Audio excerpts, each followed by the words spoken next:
हल्की हल्की बर्फ पड़ रही थी, यानी हल्की हल्की खुशी। वो खुशी जो एक 5 साल की बच्ची हैमक जालीदार झूला में झूल रही थी। उसका दादा उसे कुछ कहता, फिर वो हंसती चली जाती। फिर अपनी पोती को हल्का सा झूला देता। दादा अगर दाएं तरफ होता तो गर्दन दाएं तरफ करके हंसती, पीछे ठहरता तो पूरा सर पीछे गिरा देती। फिर उसका दादा अपनी नाक उसकी नाक पर रख कर रगड़ देता और एक दफा फिर वो कहका लगा देती, एर्थी चलो कहो अल्लाह। दादा उसे हल्का सा झूला झुलाता और उसे अल्लाह का नाम लेने के लिए कहता, अल्लाह। बच्ची अल्लाह कहती और फिर हंस पड़ती। शाबाश, से अगेन अल्लाह। दादा ने फिर से मोहब्बत से कहा, अगेन से अल्लाह। उसने बिल्कुल अपने दादा को रिपीट किया। इस बार दादा भी हंस पड़े। फिर दोनों हंसते रहते। साथ में ही बर्फ पड़ रही थी। वो यूं ही हंसा करती थी जब जब वो अपने किरे पा के साथ होती। एर्थी का दादा इब्राहिम, दोनों में जैसे एक दूसरे की जान हो। इब्राहिम वो देवता जिसकी जान चिड़िया में थी और वो चिड़िया एर्थी थी। पूरे कैम्ब्रिज में ऐसी चिड़िया और क्यों नहीं होंगे। कैम्ब्रिज मैसेचुसेट्स में बर्फ पड़ रही थी। The oldest and beautiful city of USA.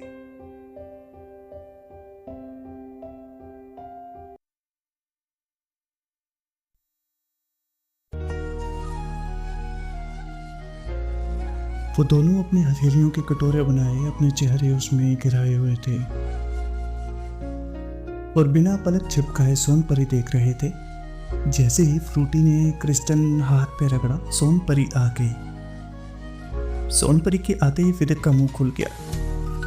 अब वो दोनों तीसरी जमात के बच्चे थे। सोनपरी ने अपनी सितारे वाली छड़ी चलाई और फ्रूटी की ख्वाहिश पूरी हो गई। फिर एक बार फिदक ने अपना मुंह हैरत से खोल दिया और साथ में बैठा अलियार कभी फ्रूटी को उछलते देखता, कभी फिदक का खुला हुआ मुंह। फ्रूटी कितनी क्यूट है ना, अलियार ने मुस्कुराकर टीवी देखते कहा। फिदक ने उसे घूरा। अलियार ने एक हैरान नजर उस पे डाली। क्यों, तुम्हें नहीं लगती? बिल्कुल नहीं। फिदक ने फिर अपना चेहरा हथेलियों पर गिरा लिया। अच्छी तो है, पता नहीं तुम्हें क्यों नहीं लगती। अलियार को जैसे बुरा लगा हो। फ्रूटी से क्यूट तो अल्तू है, फिदक ने मुंह बनाकर कहा। अलियार की एकदम हंसी निकल गई। हंसते हुए बहुत बुरे लगते हो, फिदक ने दांत पीसे। और तुम अल्तू को क्यूट कहते हो? वो हंसता चला गया। इतना हंसा कि चेहरा लाल हो गया। तो फ्रूटी में क्यूट क्या है? फिदक अब पोसे से खड़ी हो गई। वैसे तो फ्रूटी सारी क्यूट है, पर उसके बाल कितने लंबे हैं ना। अलियार ने मजीद कुछ कहना चाहा, लेकिन फिदक वहां से चली गई। फिदक की अम्मी किचन में काम कर रही थी। अम्मी जी, मुझे लंबे बाल करने हैं। फिदक ने अपने नीम घुंघराले बालों को हाथ लगाकर कहा, जो फ्रूटी की तरह लंबे नहीं थे।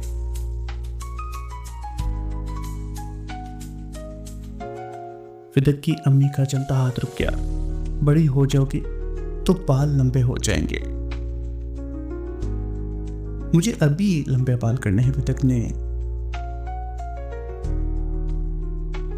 ने पैर पटका। वक्त से पहले चीजें नहीं आती, अम्मी जी ने आम से लहजे में समझाया। फिर फ्रूटी को क्यों मिल गई वक्त से पहले? उसके तो इतने लंबे बाल हैं, वो भी तो छोटी है।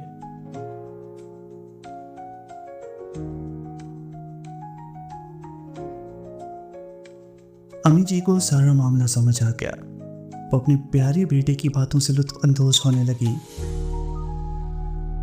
अब बेटा, तुम्हारी अम्मी सोनपरी तो है नहीं। अगर होती तो तुम्हारे बाल फ्रूटी की तरह नहीं, रेपुंज़ल की तरह कर देती। फिदक जैसे मायूस हुई। आपके पास वो स्टार वाली छड़ी है ना?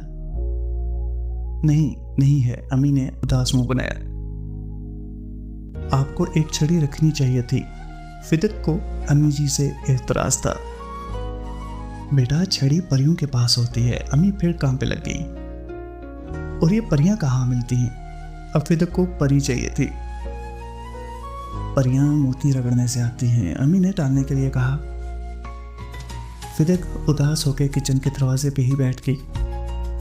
कुछ देर खामोशी से बैठी रही, फिर जैसे उसे कुछ याद आया, एकदम उसका चेहरा खिल उठा और वो भागकर अलियार के पास गई, जो अभी तक सोन परी देख रहा था, या फ्रूटी को। फिदक ने जल्दी से आकर टीवी को ऑफ कर दिया। बंद क्यों किया? अलियार को सख्त गुस्सा आया। फिदक पर कोई असर ना हुआ और वो इसका बाजू पकड़ती हुई उसे वहां से ले गई जहां उसे मिल सकते थे लंबे बाल। दरबार? तुम मुझे यहाँ दरबार में क्यों लेकर आई? अलियार को फिलहाल कुछ समझ नहीं आ रहा था। बाल लंबे करने। फिदक ने भतीसी निकाली। कहां पर है बाल? अलियार ने नजर दौड़ा कर बाल ढूंढे। ऊपर देखो। फिदक ने सर ऊपर किया। अलियार ने सर उठाया। उनके सर के ऊपर एक फानूस चल रहा था जो काफी मिट्टी से भरा पड़ा था। इसमें बाल कहाँ है? अलियार ने अपनी छोटी आंखें मजीद छोटी की। पागल पठान क्रिस्टन, फिदक ने आंखें चमकाकर कहा। उसकी छोटी सी उंगली फानूस में लटके रंग बिरंगी क्रिस्टन की तरफ थी।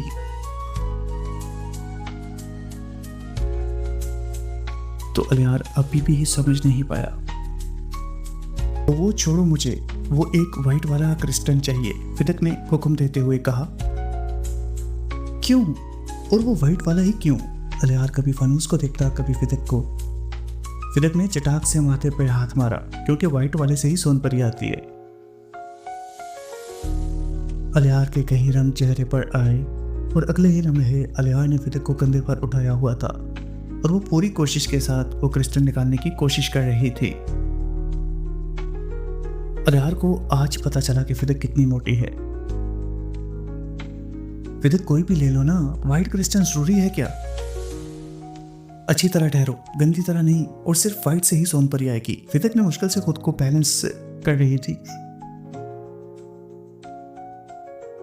देखो पिंक कलर का ले लो, हो सकता है सोन परी से भी ज्यादा प्यारी परी आ जाए। अलियार के कंधे टूट रहे थे। मैं किसी और परी को नहीं जानती। अगर उसने मेरा काम ना किया तो? फिदक ने व्हाइट क्रिस्टल ही लेना था, चाहे अलियार के कंधे टूट जाए। अल्लाह अल्लाह करके फिदक ने व्हाइट क्रिस्टल ले ही लिया। अलियार मिल गया। अलियार की जैसे कंधों में जान आई, लेकिन अगले ही लम्हे उसकी चीख निकल गई और जल्दी से पीछे हुआ। तुमने तो सोन परी लानी थी, ये चुड़ैल क्यों बुला ली? फिदक ने फटाक से अलियार के सर पर एक थप्पड़ दे मारा। तुम्हें मैं चुड़ैल लग रही हूं?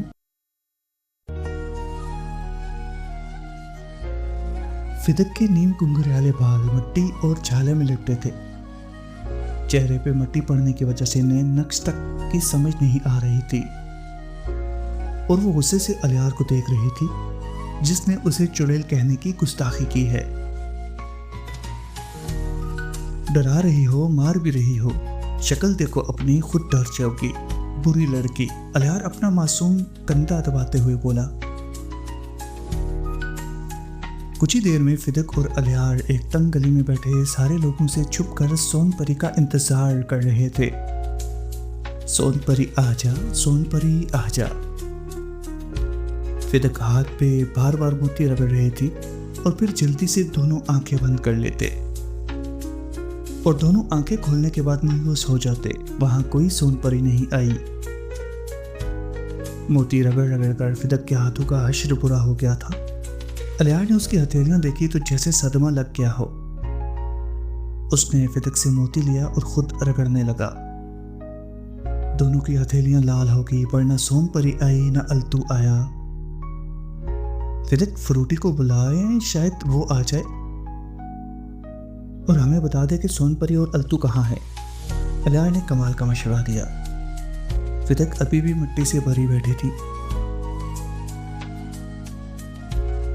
ताकि तुम उसके सामने से वाल देख सको।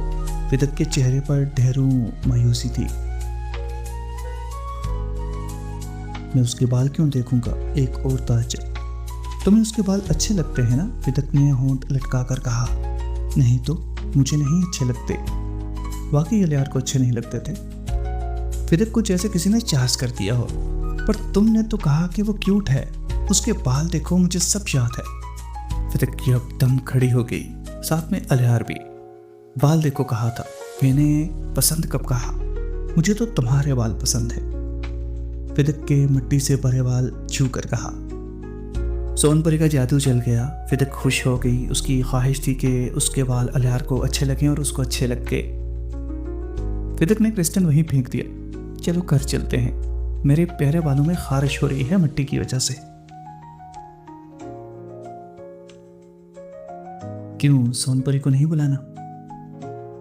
अलियार मुस्कुरा दिया और दोनों घर की तरफ चलने लगे।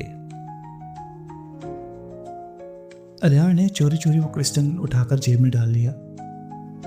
सोनपरी का क्रिस्टल, ओह, फिदक परी का क्रिस्टल। फिदक उछल उछल कर चल रही थी। नहीं, सोनपरी के बहुत बड़े पर हैं, कहीं वो फंस गए तो?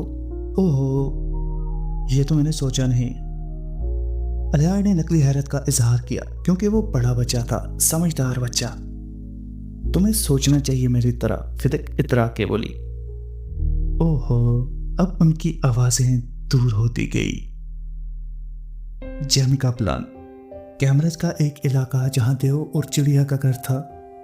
एक खूबसूरत डिजाइन पे बना घर जो कि 5 कमरों पर मुश्तमिल था, जिसके अंदर एक किचन था और घर के बाहर कई कमरों के साथ अटैच बाहर की तरफ भी खुला किचन था, जिसकी छत आगे की तरफ थी और किचन की 4 दीवारें कोई 3 फीट होगी। जेमी का प्लान यानी जेपी कैमरेज का खूबसूरत तरीन इलाका था, जिसमें ज्यादातर ग्रीनरी पाई जाती है। आज चिड़िया और देव बाहर सब्जी लेने गए हुए थे। कैमरेज में पूरा दिन बारिश रुकने के बाद घरों की साइडों पर हल्का हल्का पानी ठहरा हुआ था, जिसमें नन्ही सी ऐर थी, पांव रखती और फिर उठा लेती, फिर पांव रखती और फिर उठा लेती। उसका दादा कभी उसको दोनों हाथों से पकड़कर यूं उठा लेता और फिर वो कहका लगाकर नीचे आ जाती। वो पूरा रास्ता यूं ही करती रही और उसका दादा कभी उसको उठा लेता, कभी उसकी उंगली पकड़कर उसको चलाता, लेकिन वो फिर पांव पानी में मारने लग जाती। फिर उसका दादा उसको हंसकर डांटता और फिर उसको उठा लेता। वो एक हाथ में सब्जियों का थैला लिए और दूसरे हाथ में अपनी नन्ही सी पोती को संभाल रहा था। एर्थी, मेरी बच्ची, तुम्हें पता है दुनिया में सबसे पहली चीज क्या थी? नन्ही बच्ची ने ना में सर हिलाया और फिर अपना पांव पानी में दे मारा। वाटर, दादा ने कहा। एर्थी ने ओ में मुंह बनाया, जैसे उसे बहुत ज्यादा ताज्जुब हुआ हो। Grandpa, who make the water? अल्लाह ताला, दादा ने अजीब सी सरकोशी में कहा, जिससे पानी मजीद एर्थी को अच्छा लगने लगा, और वो भी बारिश का पानी। जैसे जैसे अपने घर के करीब आए, उन्हें घर में कुछ लड़ने की आवाज़ें सुनाई थी, और ये आवाज़ें किसी और की नहीं बल्कि एर्थी की माँ एवलिना की थी, जो चीख चीख कर अपने शोहर से एक ही बात कह रही थी कि वो अपनी बेटी को अपने साथ ले जाएगी और यहाँ पर अपने दादा के साथ नहीं रहेगी। उसका दादा अजीब होता जा रहा है, उसने मुंह पर दाढ़ी रख ली है। मैं अपनी बेटी को उसके साथ नहीं रख सकती। एर्थी ने जैसे ही अपनी माँ की ये बातें सुनी, वो डर के मारे अपने दादा के पीछे छिप गई और दूर से एवलिना ने उसे छिपते हुए देख लिया था। एर्थी, बाहर आओ, तुमने मेरे साथ जाना है, एवलिना ने चीख कर कहा। No, I stay with grandpa, no, I stay with grandpa. एर्थी रोती हुई अपनी दादा की टांगों के साथ चिपट गई। ये देखकर दादा की आंखें भी झलक गई। पहले ये तुम करके देख चुकी हो एवलिना, वो नहीं रहती खुश हमारे साथ। नील ने माथे को छुआ, जो कि एर्थी का स्टेप फादर था। ब्राहिम अपनी रोती हुई पोती को देख रहा था, जो ब्राहिम अपने प्यारे दादा की टांगों से लिपटी हुई थी। एवलिना कदम कदम बढ़ाती इब्राहिम के सामने खड़ी हो गई। कैमरन जैसे आपका बेटा था वैसे मेरा प्यारा शोहर था। मुझे नहीं पता कि 40 की उम्र में ही उसका दिल काम करना छोड़ देगा। एवलिना बोल रही थी और साथ आंसू साफ कर रही थी। और इसके बरक्स इब्राहिम की भी हल्की सफ़ेद दाढ़ी तर थी। उसे भी अपना बेटा और बहू बहुत अजीज थे। मैं तुम्हारा दर्द समझ सकता हूँ एवलिना, और मेरे अलावा समझेगा भी कौन। इब्राहिम ने एवलिना का हाथ मजबूती से पकड़ा। एवलिना की नज़र एर्थी पर गई। फिर मेरी एर्थी से कहें मेरे साथ चले। एर्थी फिर पाँव उठा उठा कर ज़मीन पर मारने लगी। मुझे नहीं जाना, मुझे नहीं जाना। मेरी ज़िंदगी के कुछ महीने या कहो कुछ दिन बचे हैं। अगर बेटे की मौत के बाद कोई वजह है जीने की तो वो एर्थी है। इब्राहिम का गम बढ़ा था। एवलिना ने उन्हें खाली आंखों से देखा और नील को जाने का इशारा किया, लेकिन एर्थी की हिचकी अभी तक बनी हुई थी। सर्दियों का मौसम था। अलियार के घर वजीरिस्तान से मेहमान आए हुए थे। उस दिन अलियार फिदक के घर नहीं आया तो फिदक अलियार के घर चली गई।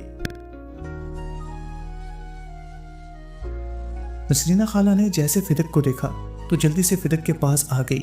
बेटा वजीरिस्तान से मेहमान आए हुए हैं, तुम अलियार के साथ दुकान चली जाओ, मैं लिस्ट देती हूँ, तुम दोनों को सामान ले आओ। फिदक ने पहले नसरीना खाला को देखा, फिर मेहमानों को, और फिर नहायत ही मासूमियत से गोया हुई। वजीरिस्तान से मेहमान आए हैं या पूरा वजीरिस्तान? नसरीना खाला ने बाहें इकट्ठी कर दी। इससे पहले कि खाला कुछ कहती, फिदक ने जल्दी से कहा, अलियार कहाँ हैं? हम सामान ले आते हैं। हाँ हाँ ठीक है, और आते वक्त अपने घर चली जाना, वहाँ से सिरका लेती आना। तुम लोगों के घर बहुत होता है ना? नसरीना खाला ने जाते जाते कह दिया। और फिदक वहाँ उनकी पूरी पठान फैमिली को देख रही थी, सुन रही थी। उसे आज पहली दफ़ा मालूम हुआ कि पश्तो और कोरियन ज़बान एक है। 10 लफ्ज़ों को बार बार रिपीट करो। जो भी था, फिदक को इनकी मौजूदगी 1% भी नहीं पसंद आई। यहीं भाग के अलियार आ गया जो अपने कज़नों के साथ यकीनन खेल रहा था, और उसे फिदक याद नहीं थी। फिदक ने घूर के अलियार को देखा। लंदन में है तुम्हारा घर कि आके बता देते कि आज खेलने नहीं आओगे। अलियार चौंक गया। नहीं यार, मुझे तो पता ही नहीं था कि मेहमान आ जाएंगे। इससे पहले फिदक अलियार का मुंह तोड़ती नसरीना खाला सौदे की लिस्ट ले आई और अलियार को पकड़ाती। दोनों जाने ही लगे थे कि अलियार के 3 वजीरिस्तान के कज़न आ गए और अलियार से पश्तो में कहने लगे कि हमें भी साथ जाना है। एक अलियार से थोड़ा बड़ा था, बाकी 2 अलियार की उम्र के थे, और यहाँ फिदक को इनके लाल टमाटर जैसे मुंह बिल्कुल पसंद नहीं आ रहे थे। आते भी कैसे?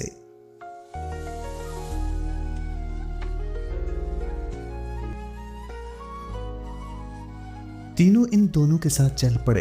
पूरे रास्ते अलियार अपने कज़नों से पश्तो में बात करता रहा और फिदक कटे पते की तरह साथ चलती रही। रिजवान चचा की दुकान से सारा सामान उठाया, जिनमें 4 दर्जन अंडे थे, और मामूल की तरह रिजवान चचा ने फिदक को लॉलीपॉप दे दी। अलियार के लिए तो नई बात नहीं थी, पर उसके कज़नों के लिए थी। बड़ा कज़न तो जैसे गैरत पे ले गया। थोड़ी दूर चलकर अलियार से कहा, मेहमान तो हम थे और लड़के भी, तो हमें ये लॉलीपॉप क्यों नहीं दी? उसे क्यों दी? अलियार ने पहले अपने बड़े कज़न रज़ाक को देखा, फिर फिदक को, जो लॉलीपॉप मुंह में डाले आंखें छोटी करके रज़ाक को देख रही थी। उसे समझ तो नहीं आ रही थी, पर इतनी समझ आ गई कि बात उसी की हो रही है। रिजवान चचा को फिदक बहुत प्यारी है, मुझे भी कभी नहीं दी, लेकिन फिदक को दे देते हैं, और तुम हमारे मेहमान हो, रिजवान चचा के नहीं। रज़ाक को जैसे और बेइज्जती महसूस हुई। लो, हम तुम्हारे मेहमान हैं, तो इस लड़की से लॉलीपॉप लो और हमको दो। अब तो अलियार का चेहरा भी सुर्ख हो गया। और रज़ाक, कुछ शर्म करो, इसके मुंह से निकाल कर खाएगा, ना ही तुझे शर्म आती है और ना ही गलासत। रज़ाक के चेहरे से साफ पता चल रहा था कि अलियार ने उसके मुंह पर लात मारने वाली बात की है। अब बात जिद पर आ गई। तुम अब हमको बगैरत समझो या कुछ, और हमको इससे ये चाहिए, उसने आगे बढ़कर कहा। और फिदक को कहीं दूर दूर से इल्हाम हो रहे थे कि बहुत बुरा होने वाला है। अलियार ने उसके कंधों पर हाथ रखकर जोर से उसे पीछे किया। दूर रहो रज़ाक। रज़ाक ने अलियार को झटका दिया और फिदक के मुंह से लॉलीपॉप ले ली, जिससे फिदक के होंठ पर हल्की सी चोट लग गई नाखन लगने की वजह से। और यहाँ रज़ाक को वहमो गुमा में भी नहीं था कि अलियार इसका क्या हशर करने वाला है। अलियार के हाथों में अंडू वाला शापर था। उसने पूरी कुव्वत के साथ खींच के रज़ाक के सर पे दे मारा, जिससे रज़ाक की चीख निकल गई। अलियार के लिए काफ़ी नहीं था। उसने आगे बढ़कर इसे लात मारी और उसका सर पकड़कर नीचे गिरा दिया। और जितना जोर से घूसा रज़ाक को मार सकता था मारना शुरू कर दिया। तो तय हुआ वो सब पठानों को मिरास में मिला है। बाकी 2 कज़नों ने अलियार के कंधों को पकड़ लिया, जिससे वो कुछ ढीला पड़ गया और रज़ाक को तो बदला लेने का मौका मिल गया। रज़ाक ने भी अच्छे खासे रसीद कर दिए। अलियार को जैसे किसी हीरो की तरह 2 मवाली गुंडों ने पकड़ा हो और तीसरा मवाली उसे मार रहा हो, और फिदक किसी हीरोइन की तरह छोड़ो छोड़ो कह के चीख रही थी। पर वो हीरोइन नहीं थी, वो फिदक थी, अलियार की फिदक। फिदक ने दूसरे शापर में पड़े अंडे उठाए और धड़ाधड़ तीनों पर बरसाने लगी। इनकी ग्रिप भी अलियार पर से ढीली पड़ गई। अब फिदक के पास अंडे नहीं थे, बचा था सिर्फ एक अंडा। वो पठान नहीं थी जो गुस्से में अंधी हो जाती। वो तो फिदक थी, एक समझदार बच्ची। इससे पहले कि रज़ाक फिदक को मारने के लिए आता, फिदक ने वो अंडा दूर बैठे एक कुत्ते को दे मारा। बस भेड़ होना वही था जो अब कुत्ते की मर्जी, और कुत्ता भी पठानों का था। कुत्ते ने भी माफ न करने का फैसला किया और किसी जख्मी शेर की तरह इन सब की तरफ भागा। और जहाँ पांचों में अब नफसा नफसी शुरू हो गई। पांचों ऐसे भागे कि किसी ने नहीं सोचा कि कौन भाग रहा है और कौन खड़ा है। वो तीनों कज़न आगे, अलियार उनके पीछे, फिदक अलियार के पीछे और कुत्ता फिदक के। जो गली सामने आई उस पर मुड़ गए। फिदक जानती थी अलियार को कुत्तों से डर लगता है। एक बड़ी वजह कुत्ते को अंडा मारने की ये भी थी, वरना शायद 10 साल की उम्र में अलियार रज़ाक का कातिल ठहरता। अब पता नहीं था अलियार और फिदक को कि इनके कज़न कहाँ गए, लेकिन वो दोनों किसी टूटे हुए घर में घुस गए, जिसे लोग खंडहर कहते हैं। और यहाँ इंसान तो इंसान, जानवर भी ना आए। अलियार ने अब फिदक का हाथ पकड़ लिया और दोनों टूटी हुई दीवार के पीछे छुप गए। कुछ देर पठानों का कुत्ता वहां टहलता रहा, फिर चला गया। फिदक और अलियार की जैसे मौत से जान छूटी। फिदक ने अलियार को उदास आंखों से देखा। मुंह पे खून, गाल पे जख्म, सख्त नोचे हुए बाल, जख्मी नाक। बंदा अपनी ताकत के हिसाब से लड़ता है। वो 3 थे, तुम 1। फिदक ने अलियार को उंगलियां दिखाकर समझाया। अलियार ने उसे ताज्जुब से देखते हुए कहा, हम 2 वो 3 और मैं 2 के बराबर, तो मुकाबला बराबरी में ही था। फिदक ने किसी सोचती हुई हालत में ओहो कहा। 2 के बराबर? अच्छा घर जाओ बच्चा, तुम्हें तुम्हारी अम्मी भी नहीं पहचानेगी, तुम तो पहचानोगी ना। अलियार ने कंधे उचका कर कहा। इससे पहले कि फिदक उसे और कुछ कहती, उन्हें किसी की आवाज सुनाई दी। फिदक ने अलियार के होंठ पर उंगली रख दी और कहा। अब दोनों खामोशी से।